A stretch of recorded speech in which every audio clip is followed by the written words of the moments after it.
Good morning, everyone. It is my pleasure to welcome you to the 2018 Wellness and Epilepsy Conference. My name is Steve Kewen, and I have the honor of being the chairperson of the board of the Epilepsy Foundation of Michigan. Before we begin, in honor of Veterans Day taking place on Sunday, I'd like to thank all of those who've served in the United States Armed Forces. Let's give them a big round of applause.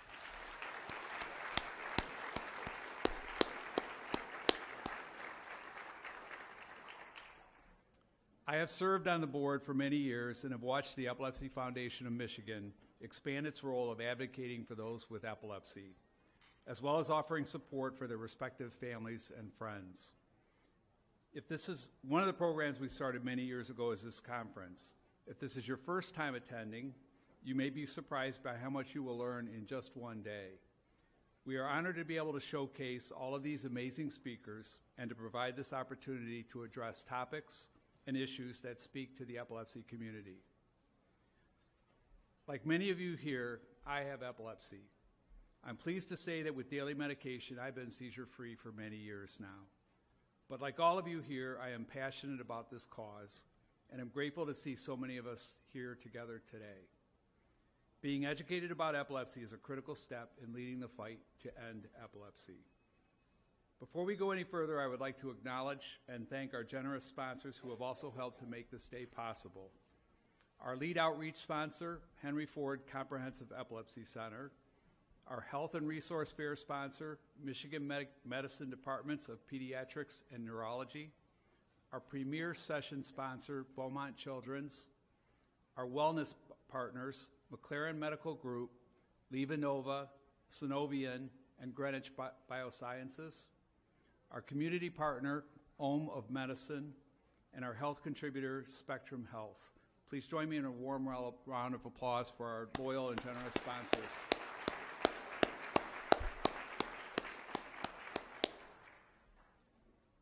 As many of you know, November is Epilepsy Awareness Month, and you may have seen that our national organization is rolling out a nationwide awareness campaign focusing on using our brains to end epilepsy. Stay tuned for more large-scale awareness efforts focused on this message. If you follow the foundation on Facebook, you'll see some postings that begin to share on that. This conference is an example of the transformational programming offered by the Epilepsy Foundation of Michigan. If you are able, we would welcome your gift of support today so we can continue to offer programs such as this. If you would like to make a gift today, our staff is available with tablets at the registration table. You can also keep an eye out for our holiday appeal, where we are showcasing the story of a very special family. But more than anything, we want to thank you for being here today and showing your support for the epilepsy community. Now it's with great pleasure that I introduce this morning's keynote speaker. We are so fortunate to have with us today a woman who epitomizes the immense talent and drive that exists within the epilepsy community. Stacia Kalinoski is a University of Minnesota graduate and an Emmy Award-winning video journalist. She reported for television stations in Nebraska, Oregon, and Michigan before a seizure turned her journalism career upside down. That led her to a life-changing treatment and the idea to produce a groundbreaking documentary film. So without further ado, please join me in welcoming Stacia Kalinoski to the stage.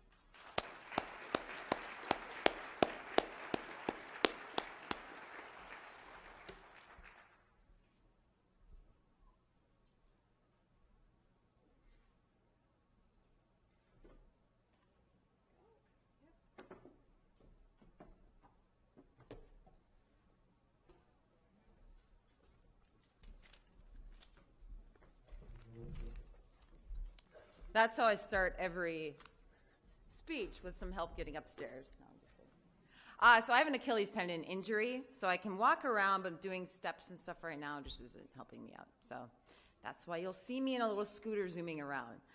So far you know this much about me. My name is Stacia, and I have epilepsy. I like to say I had epilepsy, which I'll get to a little bit later on, but 4 years ago I never would have admitted that out loud, that I have epilepsy. 4 years ago, I was also a TV news reporter and a runner, and in theory, those are two of the main reasons I'm standing here today, because epilepsy took them away from me. One seizure completely changed my life, and it happened a couple hours away from here in Grand Rapids, Michigan. And at the time, I thought it was for the worst. You know, I was at rock bottom. I had lost my job over a seizure. But I learned an important lesson along the way that really helped me move on and find a greater purpose in my life. And that was to make a documentary, which I'll get to. So that film includes a young boy with epilepsy and then a college football coach named Jerry Kill. And I'm assuming there's some football fans. I see someone over there with a Michigan shirt. We got Michigan and Michigan State. But in the film, you'll see University of Michigan. All right. And I did learn, so Jerry Kill coached in my alma mater, University of Minnesota. And when I moved to Michigan, you know, you introduce yourself. And I said, oh, I went to the U of M. I'm like, no, the U of M in Michigan means the University of Michigan. So that's one thing I did learn. So with this story, I want to inspire people out there that are not just living with epilepsy, but maybe other medical conditions, to look at your life and hopefully find a greater purpose, to see a better quality of life. So I'm going to be sharing my story and then later showing some clips from the film. Start out. So this is me, as you can see. This was in Grand Rapids, Michigan. But to start out, a little bit about my background. I was healthy growing up. I didn't have any medical issues. I was involved with sports, played tennis, basketball, track. I was always running around. And then I went to college, the University of Minnesota, the other U of M, and I had my very first seizure completely out of the blue. I was healthy. I was running cross country and track. And it was at my apartment. My roommate saw it. I had a tonic-clonic seizure, she said. So she called an ambulance. I went to the hospital and at first was checked out. You know, okay, we're going to do some tests later, but at this point you're fine. 2 weeks later, I had another one in my apartment where I fell on my bunk bed and I hit my head and had a black and blue eye. So we started out with the normal tests, you know, the video, the EEG, a sleep-deprived one, an MRI. So they found there was some normal results, but at the end they said, you know what, at this time you're fine. So I started a medication. I wasn't having seizures, so I'm like, I'm going to stop taking this medication. And I was fine for about 3 years. So I just thought, oh, I had a seizure, I'm done, I can go on with my life. And I honestly just forgot about it for 3 years. And then they started gradually popping back up. And the first one was at my first TV news job in Nebraska. And then I moved out to Eugene, Oregon. Oh, here's my clip. Oh, here it is. All right. That's my U of M. So again, I moved out to my second job in Eugene, Oregon, working at KEZI 9 News. And that's when the seizures started to come. And at first, I didn't recognize them as seizures. They were, as some of you know, with epilepsy, funny feelings, and they were auras. The one that I had the most, if I look up lights here, I would get this quick flicker of light. And to me, it meant, oh, I thought like the lights were flickering off and on in the room. And it was just one quick one or two. So I would kind of just stop and I'd hold my breath. I'm like, okay, was the light flickering on? If someone was around me, I'd ask them. And then before I knew it, it was lights out. The seizure had taken over. I would often have the simple partial turn to complex partial, which today, as many of you know, it's focal aware and focal impaired. So that's how we refer to them because they just make a lot more sense to me. You're focally impaired. And another common one I would have is deja vu. So get that weird feeling where you memories coming back. The other one, jamais vu, which is kind of the opposite. And that's really strange because you're in a very familiar place, like your house, or I'd be on a running trail, and then suddenly this funny feeling kicked in, and I would have no idea where I was. So I was in this familiar spot, I should know, and then I just didn't know where I was. And unfortunately, the seizures happened sometimes after when I was exercising. So I'd be out on a running trail, and I remember one time when I was in Oregon, I was training for a marathon, because that's what I love to do, and this jamais vu just started to set in, and I was on a very, very familiar path, just a couple blocks from my house, and I just suddenly had no idea where I was, and I just kind of sat down in the mulch and just started to cry, because I'm like, where am I? And a nice couple came by, and they helped me find my way back to my apartment, to my house, but that was kind of a point in my life where I had to think about, okay, what's more important in your life? This. So at work, I was kind of in denial. I didn't want to admit that I was having seizures. They started to come, and it was really my good friend Kate who said, Stacia, you're having these seizures, but you're kind of ignoring them. So she called my mom. And my mom came all the way up from Minnesota to Oregon to force me to see a neurologist. And based on my symptoms, he put me on a medication. And I took the medication, but it was giving me these weird side effects. I'm like, I don't like this medication. I'm not going to take it. And I stopped taking it. But at that time, in TV news, just like a lot of other jobs, you start out small and you move up to a bigger market. So at that point, I was ready to move to Grand Rapids, Michigan. And I realized, well, I need to see a specialist at this point to get me, where I need to be. So I sought out, and I was lucky to see that Michigan, or Grand Rapids, had 2 level 4 epilepsy centers. So I called both. The first one that had an opening was Spectrum Health. So I saw Dr. Brian Smith. He took me in as one of his patients. The first thing he did was put me, in the epilepsy monitoring unit. So November 2012, go in, and they hooked me up, the nodes on your head. A lot of you know what that's like. And the first thing I was doing, I was eating lunch and then just stopped. I think I can put the next photo. This is me in Grand Rapids, Michigan. So I was eating lunch and then just dropped. My head dropped. And at first you'd think, well, maybe that was a drop seizure. Well, unfortunately, the EEG showed no spikes, just a flat line. But at that point, so was my heart rate. My heart had stopped for 7 seconds. And then later, not long after, it stopped for 14 seconds. So the epilepsy doctors were like, well, sorry, we're not doing this right now. And they wheeled me off to the cardiology floor. And that was at Meyer Heart Center, okay? And they did some testing. They put in a temporary pacemaker to kind of see what's going on, and then determined, I guess diagnosed is probably the right word, that you have sick sinus syndrome. So as medical professionals know, it's your sinus node, it's sick. So my natural pacemaker wasn't working correctly. It was stopping quite a bit. My heart rate was pretty slow, 32 beats a minute. So they decided we're going to put a pacemaker in.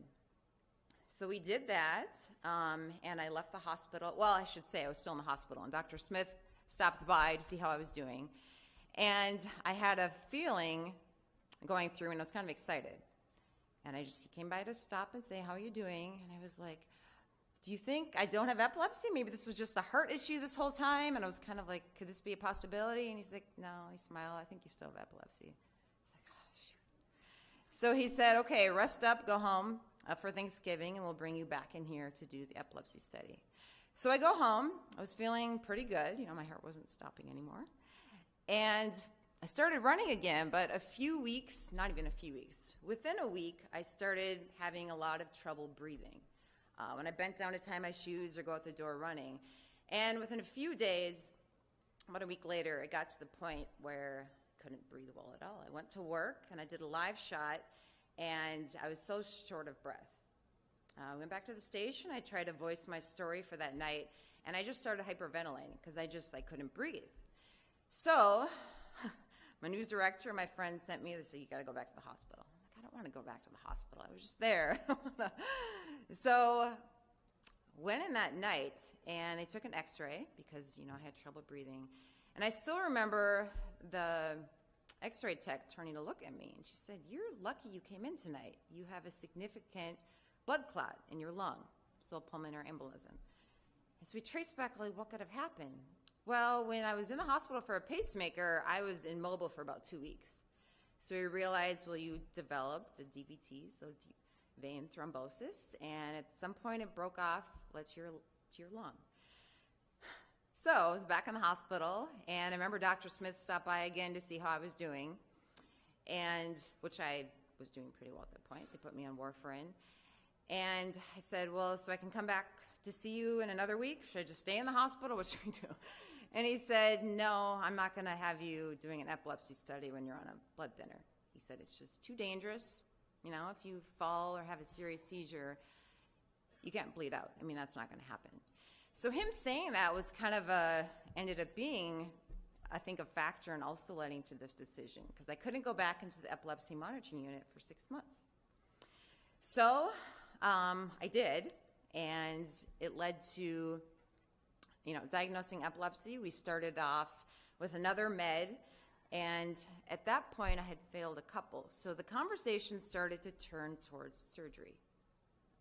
Well, at this point I was working as a news reporter, and I was able to keep quiet about my seizures because I could control them really well with enough sleep.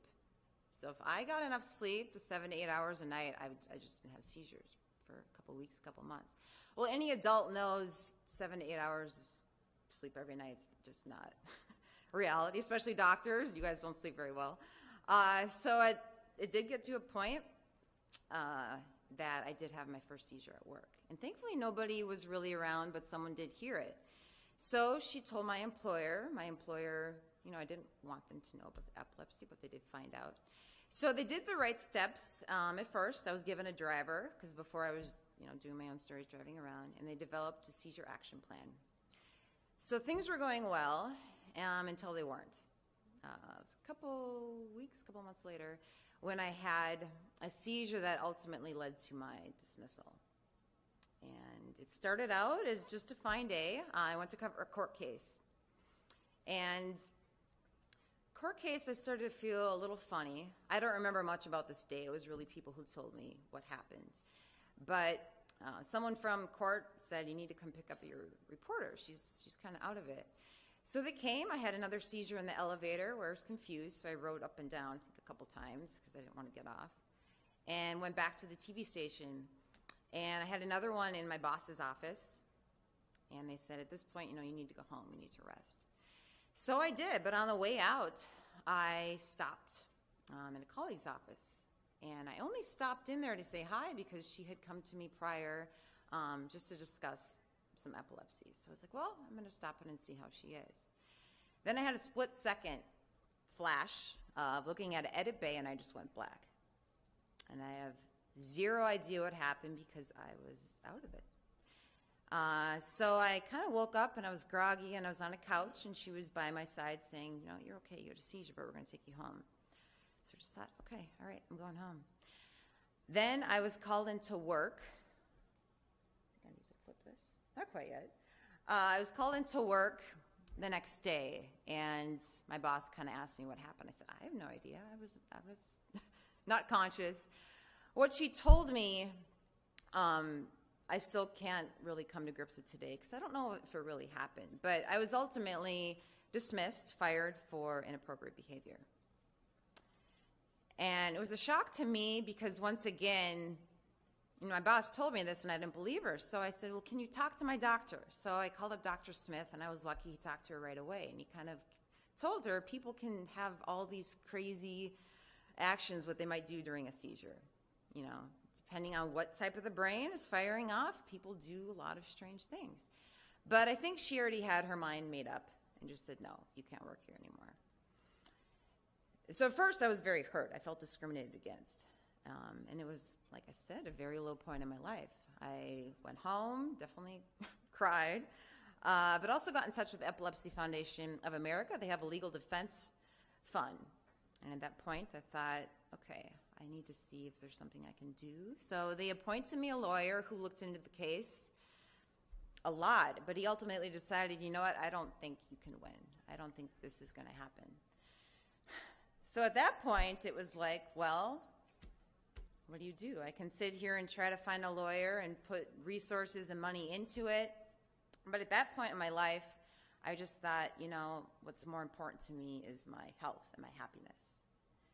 So I told Dr. Smith, I said, I'm going to go back to Minnesota. That's where my support system is. That's where, other doctors were. So he gave me a referral, and I called up the office, and she said, oh, there's a waiting list for about 6 months to see this doctor. I was like, oh, Dr. Smith, who else can I have? Then he made a call to her, and suddenly I was her patient. So it's nice how that worked out. So to me, I saw it as, okay, success number one, and I started seeing, a good path. Something was going to happen. And at that next step, I said, at this point, I need a vacation. I've been sitting here crying in my apartment. I've been looking at unemployment, all these things. I'm like, I need a vacation. So I signed up for an adventure trip in New Zealand, and I went on, and I had the time of my life.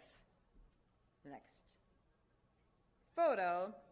I should say at that point, that's when he gave me the idea, when I talked to him about seeing a new doctor and saw that, I guess, light coming out of the tunnel, that rock bottom is the best place to start over. Because at that point in my life, it was. I had nowhere else to go but up. I mean, I was fired. And so I saw that rock bottom is the best place to start over because I realized I did need to just take care of my health. So once I made that decision to see the doctor, I went on my vacation to New Zealand, and like I said, it was an adventure trip, so I had an amazing time. The last thing I did was decide to bungee jump, which sounds a lot cooler than it was. I don't think it was that much fun. I'll admit, it was scary. They almost had to push me off because I was like, what am I doing? But here I am. So to kind of think about is jumping into the next chapter of my life. So I came back. This is surgery, which I'll get to. And saw the doctor. The first thing she said is, well, you need to go back into the epilepsy monitoring unit, which was at this hospital. I said, well, I just saw Dr. Smith and he put me in. Can't you just look at his studies? And she's like, no, I want my own study. So I was back into the epilepsy monitoring unit. And at this point, I was pretty sure I wanted to have surgery. I saw it as really the only option for me because my epilepsy was intractable. It was kind of like at this point, another medication probably isn't going to help. So going in, I told her I want to consider this. So we did that, the EMU. The next step is an MRI. Doctor, she wasn't going to even consider surgery without an MRI. Well, the only problem was I had this little metal battery in my chest. I had a pacemaker. Well, those don't agree, MRI machines. So I had to go back into the OR and swap it out for a new pacemaker that was compatible. Thankfully, I didn't have a blood clot this time, so we moved on to the next step, and that's a neuropsych test. I don't know if any of you have had to have one, but it's basically this long day with an IQ test, essentially, and then all these memory games. So they're giving you, here's a word, spell it frontward, then you need to spell it backward. Okay. And then here's some pictures. Look at it closely, put it away, try to draw it from memory. So you basically feel like this little kid trying to draw pictures, which I was terrible at.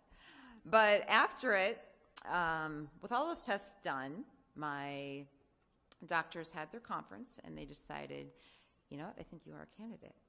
So I was in my doctor's office when she told me that. They discovered, I guess for my type of epilepsy, if you're wondering, mesial temporal epilepsy. So it's a very common one with a high success for surgery. So I remember being in the office with my mom, and when my doctor told me that, I just was like, yes, absolutely. Let's go. If she had started saying the risks at that point, I wasn't even listening because I was already set on, I want to have surgery.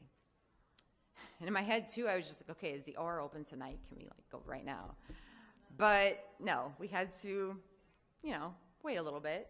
So this is in June 2015, so it was about 4 or 5 months later, walking into surgery. We chronicled the journey with my mom and dad because I wanted to be part of the documentary. So this is about 4:30 a.m., me walking in. I was pretty happy. That was my camera gear. I'll get to Jerry Kill in a second. This is, it's like, well, there's a lot of gross pictures when it comes to brain surgery. But this is one that is like, oh, it's not too bad. I didn't want to just make anybody sick if you just had breakfast. But the first thing the doctors do, oftentimes with my type of surgery, is a craniotomy. They open it up and they put a really thin grid right on the surface of the brain because they need to map where the seizures were. My doctors are pretty confident, yes, they're coming from your right temporal lobe, but they're spreading quickly. They might be, popping up really quickly in your frontal lobe. So they did this. I was in the hospital for, I think it was about a week. So they sleep deprive you and do whatever they can to trigger seizures. So that worked. Well, they determined, yes, your surgery, your epilepsy isn't in an area where we're too concerned about your verbal memory that's going to impact it. So we had the surgery. I had the surgery, and I want to say it was a success. I'm incredibly blessed.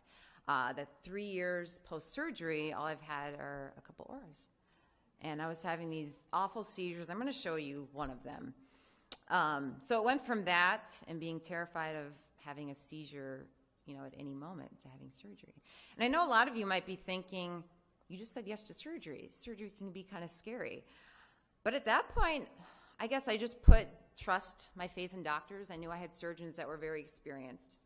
And I thought at that point, well, I can go on every day with continuing to have seizures. They're intractable. I knew I didn't really have a chance of another medication working. And I saw my life kind of as a big picture. Well, I'm not going to be able to go into a lot of careers if I'm having seizures every day. So I just took a big leap of faith and decided this is what I want to do. I want to have surgery. So I'm going to now move on to the documentary part of things. It was in my doctor's office when she told me you're a candidate for surgery, where the idea for this documentary popped up. She said it, and I said, you know what, I should do a film on this to educate people, to share my journey, and to help just reduce the stigma. Because I felt the stigma very strongly, not just after losing my job, but in other instances. So I just said, okay, I'm going to do this. And I walked out of her office, and the first person I contacted was my college journalism instructor. And I said, hey, I know I've only done TV news stories, like 2 to 3 minutes, but what do you think of doing a documentary? And he was on board from day one. He said, go for it. So I did, and I got my camera gear, and I started with everything. I contacted the Epilepsy Foundation of Minnesota, who's been great. From day one, they were very helpful. And they put me in touch with Jerry Kill, the football coach, because he was really nationally, at that point, a face that people recognized. So I said, I want him as part of the film, but I also want a young boy in the film, just to really show the impact that epilepsy can have on families. So that was the start with the documentary. See where I'm at this point.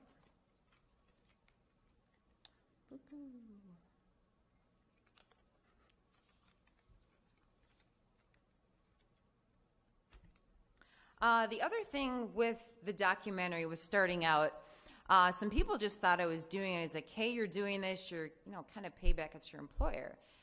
And to me, it was like, no, absolutely not. Revenge is not a good reason to do really anything, especially sharing a personal journey. So to me, my mom said it perfectly. She said, no, this documentary is your payback to the epilepsy community for your doctors giving you your life back. And that's how I really did think about it, because yes, I had these skills. I could shoot and edit and write stories, and I was able to put them to use to help, I think, the epilepsy community. And I thought by educating this country, which needed to be done, could help reduce stigma and help other people from hopefully losing their jobs. That was really my goal.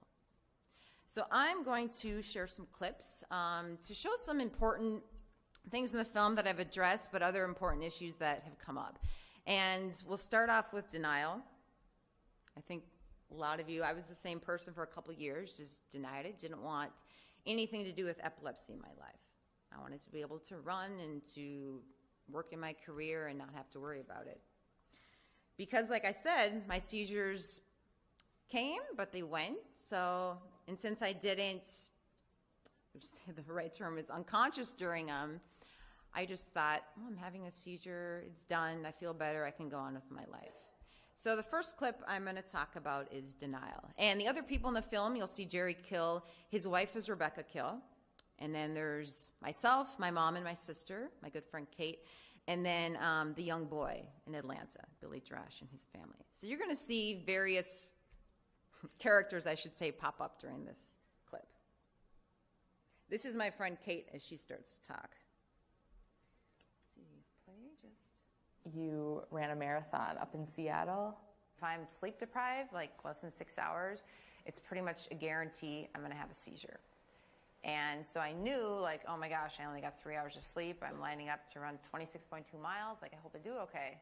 And I got through the marathon fine. I mean, it definitely kicked my butt, but I ran under my goal time, 3 hours. Because you wore your body out, I think all weekend long you had seizures. I was cutting vegetables. I sliced my arm right open. Ended up with some black and blue marks. Looking back, tried to blow them off like, I'm fine. everything's going to be fine. Like, it's just a small seizure. I can go on with my life. Did I deny it for a while? Yeah. I was kind of like that too. I didn't want to, think that he had epilepsy, even though I knew he was having seizures. But the stigma, anybody that has taken care of someone with epilepsy, it wears on you too. I mean, it's like you are helpless in a way sometimes because you can only do so much. For 24 hours a day for the last 14, 15 years, that's all I think about is, okay, is he going to be okay when he gets to work? I had to be strong for him, even though it was hard to be strong. I think what Rebecca Kill says there is so important because for me it was always, the epilepsy just impacting my life. I never thought about my mom living in Minnesota being so worried about me getting up super early to go for a run, or my sister having to worry about me. It's just, well, it's impacting me. I'm fine. I can get on with it. But I really learned when doing this film, the biggest thing I learned was how much it does impact caregivers, our loved ones. And I know there's probably caregivers out in the audience too that deal with family, and it's hard. And that's why it was hard for me to see my mom. The first time I really asked her about it was going into surgery. I said, "Mom, how do you feel?" And when she told me that, I was just like, wow, this does really impact other families. But a big thing is I didn't want to say it because I didn't want to worry them. And I also denied it because of the stigma.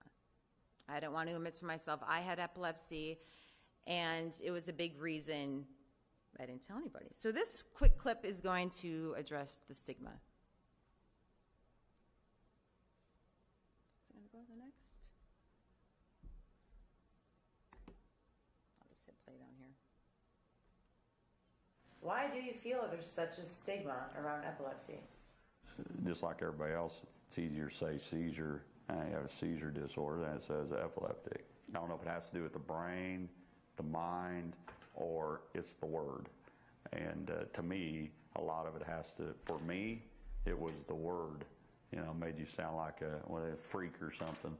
It's not something you bring up, oh, hey, and by the way, I have epilepsy. I think people are fearful of it, scared of it. Remember that the community at large has a very limited understanding of seizures and epilepsy. It is the way it is, and why is it the way it is because people don't know. They're not educated. They don't understand. The first doctor you saw was Dr. Smith. The second one was Dr. Penovich, my doctor in St. Paul. So what she said there, that people don't know, they're not educated, they don't understand, that to me that's a reason I need to do this film.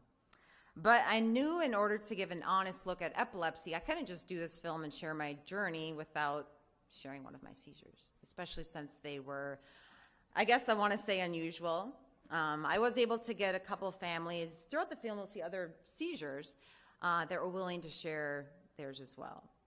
But you'll see my seizure and you'll kind of get a sense of why people told me. I had people say, well, you must have something else, like a mental illness. And I said, no, this is a seizure.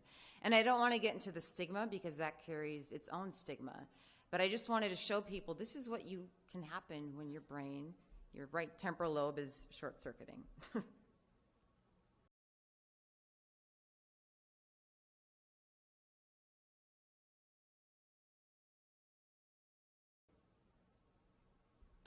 I said that at the end, being on a bike in a gym, because someone actually did come up to me before that. I had a seizure in a large gym, and I got off my bike, started walking off, and a guy came up to me. I talk about this in the film, and he said, "Did you know you were screaming?" I said, "Yeah, somebody told me that. I'm sorry, walking out." And he looked at me, and he's like, "Well, are you religious?" And then he said, "Are you a Christian?" And at that point, I was like, "Yes, what's your point?" And then he told me, "Well, you must have a multiple personalities disorder." And I looked at him. I didn't really know, what do you say to somebody at that point without just being like... So I told him, it was a seizure, and I walked out the door. But that was my really direct first experience with stigma. So when I had to watch the seizure for the first time, that's what came back to my mind. So I don't know if anyone else has had a seizure like that or seen a seizure like that. Nobody? I asked my doctor about it. I'm like, have you seen this before? They said, yes, we've seen other people. I'm like, okay. So I'm an adult basically throwing a temper tantrum. I've seen it enough times now that I can watch it from more of a standpoint, like that's not me. That's my brain short-circuiting. But it is hard to see yourself. And then my mom having to see that and walking in. So that right there is, true phase of epilepsy. I shot this footage before surgery, and after watching it was really the only reinforcement I needed. Yes, I was 110% sure at that point. Yes, I want to have surgery. So there's one more clip I'm going to show. I call it After the Storm. So brainstorm is the theme. We have the storm warnings, like the auras happening, and the storm itself. And then this clip is going to be after the storm.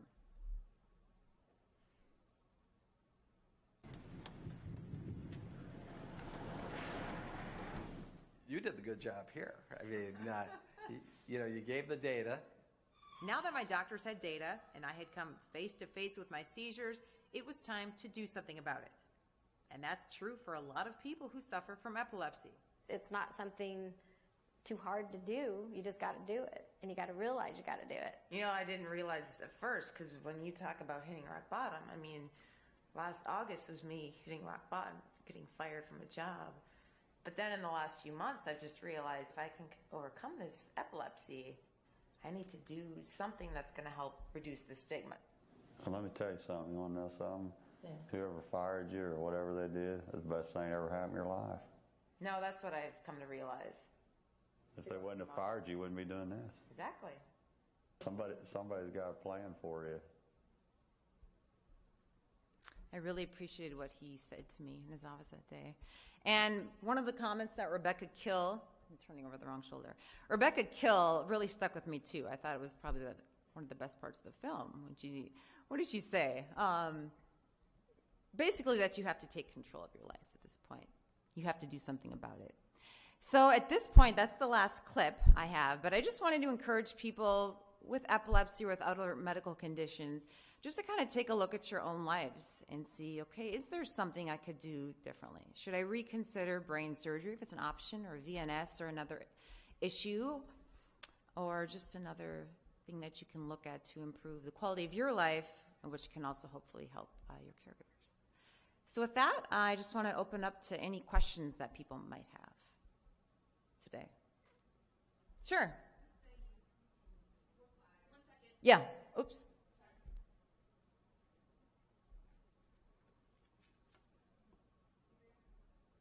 Testing. You say you were fired. Yep. So when you lose a job, you lose your insurance. That's true. Tell me about that story. Oh, that's kind of a long story. I don't know if I want to get... a lot of the things, when you talk about memory loss, I should go back to that. Anybody else have memory loss from your epilepsy? Yeah, that was definitely a big part of mine. So there's some great moments that I forgot about, which is devastating to me. But then there's also parts that you don't remember well. Some of that journey, I think I just tried to block it out. Like I have to apply for unemployment, for insurance. So that's, at this point, kind of like a big, yeah, I would probably say to move on from that. I couldn't tell you everything. Is there any other questions?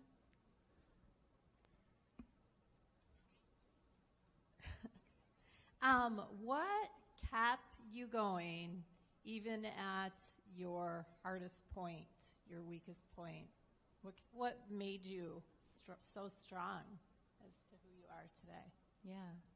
I think family had a big thing to do with it, and friends that I had in Grand Rapids, because when you have a support system around you reminding you that, we love you and we know that it's a seizure, and the decision to talk to my doctor and say, well, what can I do next? Like, I can't live like this. I can't take the chance of having other seizures. So when I got from that point to referral in Minnesota, and then the opportunity, well, brain surgery could be your next choice. So I think just having a hope that something else was going to come around the corner, that's what kept me going.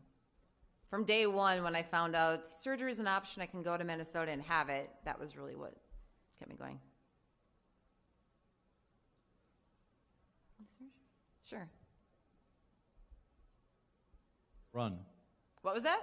Do you still run? Well, you see that little wheelchair over there? So actually, I won't get, it's a long story, but the brain surgery, if you have it, my doctors require me to take a whole year off from exercise, from everything, to let my brain heal. So your body kind of atrophies, and I've been having problems with my Achilles tendons since. So no, I'm not running. I tried it, didn't really go so well, and now I'm kind of walking. Check back with me in hopefully like a year. Sure. Hi, thanks for being here today. When you would have a seizure, at what point coming out of a seizure do the outside voices penetrate to give comfort? What advice can you give to others to help give comfort? Well, I will say a lot of the times I was alone, since they were happening in Oregon and then in Michigan, and I didn't really tell anybody about the seizures. I was alone for most of them. When I think of a few people, my friend Kate in Oregon, kind of coming out, it usually is like, you're fine, you're going to be okay. And I'd come back and realize, okay, I'm going to be fine. It was another seizure, and then I just try to move on. But since I was one of the people that didn't want people to know, I usually was by myself. Yeah. Yep. Oh, I think he's got a mic, and then. You ain't know me. Hi. Good morning.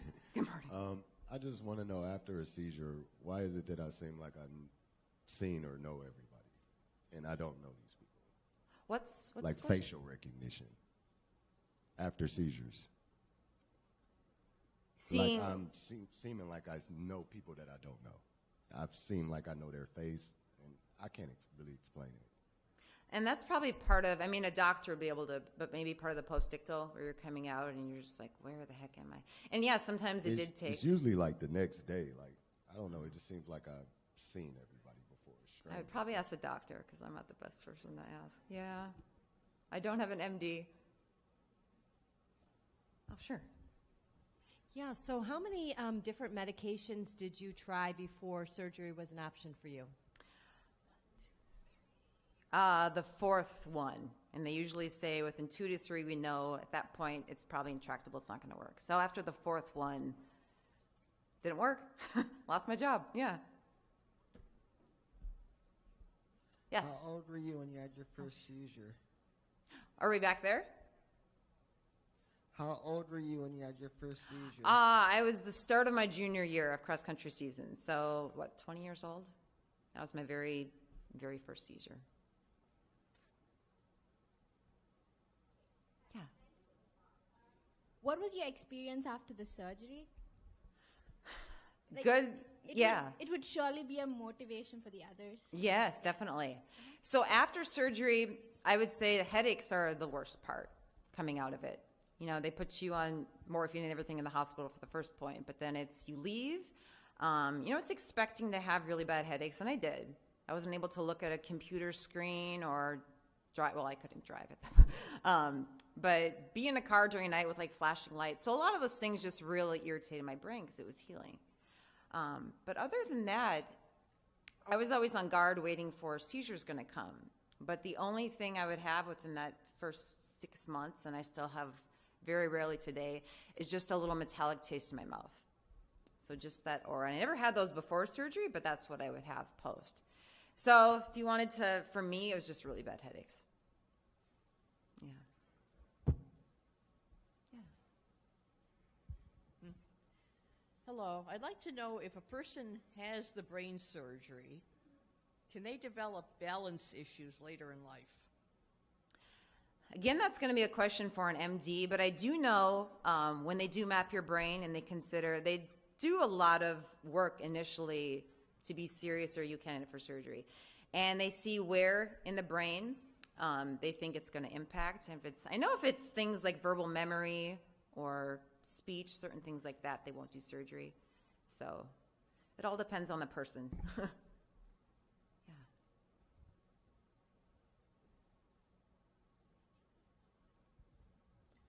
From Team Grand Rapids, we're glad to see you doing so well. Thank you so much. I made one trip back. Yeah, after, I think about a year after I went back to Grand Rapids, and that was to interview my doctor. So it was a happy time going back. Is there any other questions? Access to the full documentary you did. Oh, you know, I thought of that last night. I'm like, I should have put a clip up there. I can maybe give to Brianna, or if people just want to write it down. I'm able to, so it premiered on Twin Cities PBS, so PBS stations, and then went to PBS stations across the country exactly a year ago for Epilepsy Awareness Month. And then I partnered with the International League Against Epilepsy, and they are now streaming it on their website. So you can find it by going two different ways. You can go to brainstormdocumentary.com. That's my website for the film. And right on there, you're going to see a trailer, and then right below that, you'll see the link for the film. So it's 55 minutes. That's the standard PBS length. And then there's comments. If you know, I always love hearing from people. If you have any feedback, good or bad, you can let me know about the film. Yes? Are you seizure-free today? Where's wood? I always want to knock on wood. I don't have any wood up here, so do it for me, right, with the chairs? Yeah, in the last 3 years, just auras. And at first they were every, I think, couple months, and now the last one I had was in June. So I feel very blessed. Again, it's just that weird metallic taste in my mouth that lasted for, I don't know, 10, 15 seconds, then went away. So, but I'm on medications. My doctor said you're going to be on meds for the rest of your life, which they don't have side effects, so I'm not going to complain. Good morning. You mentioned that you had to have pacemaker. Yeah. Just a comment to you and to everybody else in the room who uses a pacemaker or has any friend or family member that has pacemakers. There's a place only a few miles away from here in Southfield that collects used pacemakers, tests them, and oftentimes can make them available for developing countries. If anybody's interested, see me. I've got some information. I have no idea what happened to that other pacemaker, but for anybody else. Any other questions? Yes. Oh, she's got to run over with the mic. I'm going to sit down for a second because my Achilles are kind of angry at me. But You probably said this before. What are you on right now as far as medication? I'm on 2 anticonvulsants. One's, okay to say it, I think it's okay. Vimpat, and then lamotrigine. And I'm kind of gradually coming down. I'd like to, yeah. I hope to keep coming down at them, but we're leaving them where they are for right now. Yes. How is it easy for you to make friends, and what do you tell them once you make friends? That's a good question. Well, I didn't tell people initially about the epilepsy. It was really my family and very good friends that found out. Even my friends in Grand Rapids, I didn't tell right away because I was nervous about telling people, so I didn't share it. But I think, yeah, once I decided to do the film and it got out there, it's like, well, people know about it. But I've had good friends from the beginning, and nobody judged me over it. So once they did know more about it, or coworkers, some good coworkers, especially out in Oregon, you know, you have good friends when they're just going to see right past the epilepsy. Make new friends? I don't know. I guess I've just met people and share my story, and I've never had anyone just look down on me for it. I think employment might be another issue. I think that's a lot different. But in terms of friends, no, I've been able to find good people. There's good people out there. How do you deal with people overreacting? Or thinking that you're overreacting as a caregiver or a patient? So you're coming from the standpoint of being a caregiver? Okay. And the person is denying, and they're being like me with my mom. His caregivers, or his biological dad, or like he would go on visits, his dad would squirt his medicine out, he'd come home, have breakthroughs. So saying he didn't have it, or that I was overreacting, how do you cope with that? It's a good question for my mom, right? My mom's back in Minnesota right now. I know. She wishes the Epilepsy Foundation of Minnesota's expo is actually today as well. For her, it was just, it's a good question. I guess it's really trying to convince him that we love you. We need you to tell us when you're having seizures because of it. We need to be able to help you. Oh, he's 4. I don't know what to tell you at that point. I think watching the film, the young boy named Billy, I think he's probably 11, but I wanted to have him in the film because I wanted caregivers to see how their family dealt with having a young child. So I think you might get more out of hearing from them. Oh, 4. Yeah. I do want to say one other thing. With surgery, yes, it was a super easy decision for me. But I was coming from, there's surgery centers in Grand Rapids. There's surgery centers around the Detroit Metro, Ann Arbor as well. And then I was just lucky in the Twin Cities. There's a number of level 4 epilepsy centers. But showing the film, I went across Minnesota and shared it at different epilepsy foundations. And that's when I learned that a lot of people aren't lucky to have epileptologists in their area. North Dakota, I learned, is like a neurology desert. There's places across. So I see the financial burden is another thing. But it's really access to the right specialists that I know can make surgery just not available to some people. Yes. I am wondering if anybody else has an older parent. In fact, mine was in her 90s, and she never could wrap her fingers around that. When she was coming up, epilepsy really wasn't a diagnosis where she was at. In fact, they called it fits, and she never could get her mind straightened out that it was something else, not just that. Has anybody else had to deal with that, and how did they do it? I will say what I've learned because I've spoken at other conferences, I met a lot of epileptologists and doctors. And the thing that they're really trying to push is they're trying to get other neurologists and other doctors to realize we need people who are having seizures to be seen at an epilepsy center by specialists. Because sometimes people will go, most of their lives without the right treatment, and they could have been a candidate or had something else. So it might be best to ask some other people besides myself, but that's just some insight that I have. We wrap? We'll take one more question.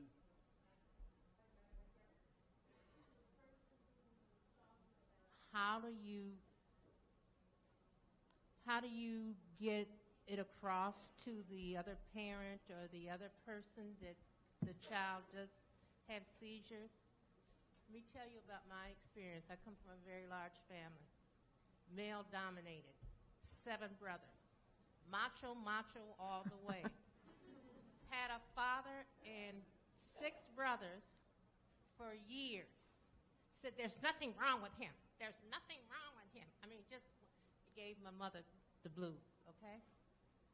What my mother did very quietly, she made sure my dad was responsible and attended every doctor's appointment so he could hear what was going on. It was not put on her. It was put on my father so that he would accept there was something going on. And with my brothers, the same way. She made them responsible because it wasn't going to be all on her. So that absentee father, if I'm understanding, who is not accepting, you make sure that he attends every medical appointment that that child has so that he understands what's going on. I will say that's great advice. My mom made that point. She's like, I'm going to you with your doctor's visits. Number 1, because you might not tell me everything. And number 2, with your memory, people's memory problems, they might say something that you just forget. So we want to be stubborn. I'll remember it, and I'll tell you, don't always trust yourselves. So, Stacia, we're very grateful that you could be here with us today. And thank you. In gratitude, we have this gift for you. Thank you. It's from a local Detroit watchmaker, Shinola, Okay. which you should know from other things. Okay. And I think your story resonated with a lot of people here, me included. I had tonic-clonic seizures that started in college. And they were not controlled well by medication until I accepted that I had epilepsy. And it took me a number of years. It took me an embarrassing episode that I'm glad there was no film of in order for me to understand not only the impact it was having on me, but on my caregivers. So I can relate totally to your story. Fortunately, through Dilatin and ultimately Lamotrigine, I'm now seizure-free. But it's a powerful story. I can't wait to watch the documentary. Okay, so, thank you. And if anybody has other questions for me, I'll be here for the rest of the day. So feel free to come up and ask questions. All right. Thank you.